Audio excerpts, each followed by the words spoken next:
श्रावण म्हटलं की सत्यनारायणाची कथा आणि सत्यनारायणाचा शिरा, त्याच्यासाठी एक छान मस्त अशा पद्धतीने साधा सोपा पद्धतीने तुम्हाला ही रेसिपी दाखवत आहे। त्याच्यासाठी मी 125 ग्रॅम तूप घेतलं, 125 ग्रॅम तूप घेतलं, त्याच्यानंतर सव्वाच्याच प्रमाणात आहे सर्व, त्याला मेल्ट होऊ देते। तसंच मी गहू साधे गहू आपले दळून घेते मिक्सरमध्ये, त्याला बारीक केलं आणि त्याचं पीठ मी गाळून घेतलं रव्यासारखं आणि त्याला मी 1 वाटी घेतलं।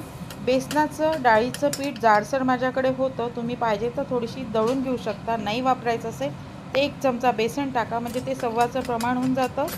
तर मी तसं ते घेतलेलं पीठ, त्याच्यानंतर मी त्याच्यामध्ये बेसन पीठ जाडसर आहे ते टाकलं, हलकंसं शेकायचं आहे, खूप वेळ शेकायचं नाही, सिमवर झटपट शेकलं जातं। खूप छान तूप थोडं जास्त टाकायचं आहे। 1 कप दूध घेतलं, 1 केळं घेतलेलं आहे आणि हो दुधापेक्षा जास्त 1.25 कप मला पाहिजे होतं, म्हणून मी त्याच्याच दुधाच्या याच्यामध्ये 1/2 कपाचा पाणी टाकून पुन्हा त्याला हे करते।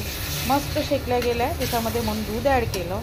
आता त्याच्यामध्ये थोडं पाणी घालते, ते झालं 1.25 कप। आता बघा हा शिरा होत आहे, छान असा शेकू द्यायचा हलकासा, वरतून 1 चमचा आणखी तूप टाकते, त्या 125 ग्रॅममधूनच मी उरवलेलं तूप होतं। आता बघा छान साजूक तुपात केलेला सत्यनारायणाचा प्रसाद आहे हा, म्हणजे होतो आहे बघा। आता शेकते, तुम्ही हा व्हिडिओ पूर्ण पहा, अगदी छोटा आहे आणि खूप छान। आणि हो, तुम्हाला वापरायची असेल तर पूर्ण साखर वापरू शकता, मी गूळ वापरलेला आहे, गुळाची पावडर वापरली आहे, तुम्ही गूळ चिरून घ्या। आता बघा फर्स्ट क्लास शेकल्या गेलेलं आहे एकदम छान। आता याच्यामध्ये गुळाची 1 वाटी पावडर, सोबतच मी वाटीचा 1 भाग साखर टाकते त्याच्यामध्ये। हे पहिले आधी मिक्स करून घेते छान असं, छान कढई माझी थोडी छोटी झाली घाईची म्हणून। तर बघा आता त्याच्यामध्ये मी साखरेचं पावडर टाकलं छान असं आणि त्याला मिक्स करून घेते, तुम्ही पाहिजे तर वेलची पावडर वगैरे टाकू शकता।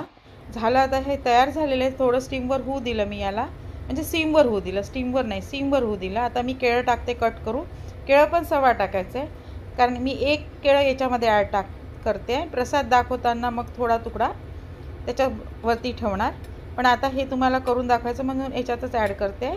खूप काही केळाला होऊ नाही द्यायचं, केळं काळं पण नाही पडत या प्रसादामध्ये, हे नक्की।